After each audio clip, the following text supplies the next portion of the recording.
நாங்களும் இருக்கோம், சப்போர்ட் பண்ணுறோம். தைரியமாக படிச்சு எழுதிக்கோ சாமி, பேசிப்போம்.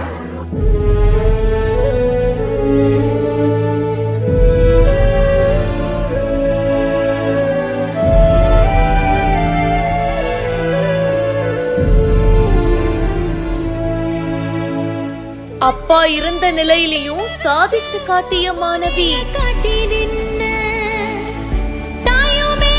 திருச்சியில முசிறி பக்கத்துல கோணப்பம்பட்டி கிராமத்தை சேர்ந்த இவரு உரக்கடை நடத்திட்டு வந்திருக்காரு. இவங்களுடைய பொண்ணு நிரஞ்சனா இவங்க தாப்பேட்டையில இருக்கிற ஒரு ஸ்கூல்ல பாத்தீங்கன்னா 10ஆம் வகுப்பு படிச்சிட்டு இருந்திருக்காங்க. சோ பப்ளிக் எக்ஸாம்காக தயாராயிட்டு இருக்கும் போது திடீர்னு அவங்களுடைய அப்பாவுக்கு மாரடைப்பு ஏற்பட்டிருக்கு. இதுல அவரு இறந்து போயிருக்காரு. தந்தையுடைய உடலுக்கு உறவினர்கள் வீட்டுல அஞ்சலி செலுத்திட்டு இருக்கும் போது பொது தேர்வு அப்படின்றதுனால இவங்க தைரியமா எக்ஸாம் எழுத போயிருக்காங்க.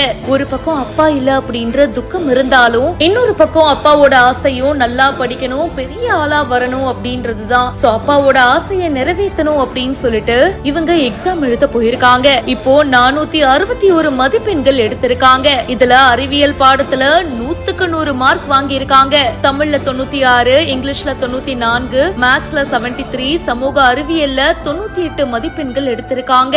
அப்பாவோட கனவை எப்படியாவது நிறைவேற்றுவன்னு எமோஷனலா பேசியிருக்காங்க.